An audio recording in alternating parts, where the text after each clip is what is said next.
every brother was caught in the crossfire.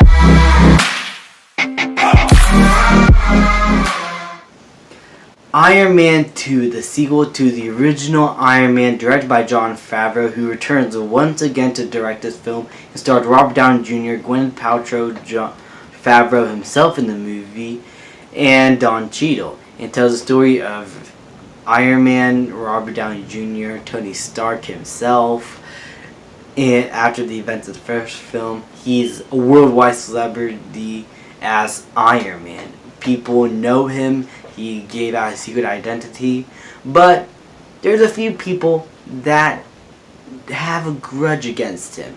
Justin Hammer and Whiplash, and they team up together to hopefully find a way to take down Iron Man, get his public persona out of the way, get Hammer Tech in the forefront, and for Whiplash, it's revenge against Stark Industries and what they have done to his father, and how they betrayed him, and he wants revenge. And Tony Stark also has a problem concerning his heart reactor. He may not live long enough to see the next Christmas, and he's trying to do whatever he can to hopefully live long, try to live his life, and trying to get his demons out of his head, and just be him. So yeah, there's a lot going on in this film, and the biggest problem I'll say that this movie has, that there's a clusterfuck of plot holes galore. I mean, you got Hammer Tech, you got Whiplash, you got Tony Stark's heart problems, you got Gwyneth Paltrow becoming the new CIA. There's too much stuff going on around in this film, and sometimes the film can feel disjointed, and the pacing can suffer a lot. It will be very fast at one point, very slow, and then the pacing will just be all over the place. Thankfully, the movie is well directed, well acted, with great action sequences, very likable performances, a good-looking cinematographer. Oh, no, the cinematographer not good looking. Maybe he is. I don't know. But the cinematography here, it's beautiful. I love the color and look at the film, and all the Iron Man stuff, while may not be as much as in the first film, I still really enjoyed. And I love the idea of Tony Stark trying to face his demons once again, and having to worry about his own legacy and what kind of impact he'll leave. I thought it was all great. And the subplot with Whiplash and Hammer Tech teaming up to get revenge against Tony Stark, I thought was a pretty cool idea.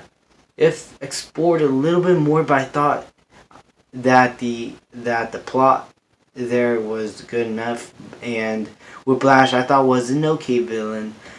I wish he could have gotten more to do in the film, but overall I still think he's fine for what he's given. I do understand his motivation, and I still would have cared for him in a way if it wasn't for Mickey's performance in the film. It could go from menacing to a little weird, but yeah. I really don't know what to think more of this film. I really enjoyed it a lot. The stuff I like, including that Black Widow scene. Oh, fuck, my hormones back in the day loved that scene. But yeah, this is probably my least favorite MCU film, mostly because there's just so much going on that sometimes the pacing and everything of it, and the editing and the story could just slow down. It will feel uneven. This is a very uneven film. If you think Captain Marvel is uneven, watch Iron Man 2. There's just so much going on that it's really hard to follow. And I think that's due to the producers and production of the film at the last minute. I don't think it's anything to do with Jon Favreau. But overall, I would still recommend this film. It is not as good as the first Iron Man. It is not better than any of the other MCU films. I think this is my least favorite, with Thor: The Dark World. But overall, it's still a fine movie. I still recommend you guys go check it out. I'm going to give Iron Man 2 a B. Thank you guys so much for watching. Please leave a like, subscribe, comment, and I will see you guys next time. So heaven if you sent us down.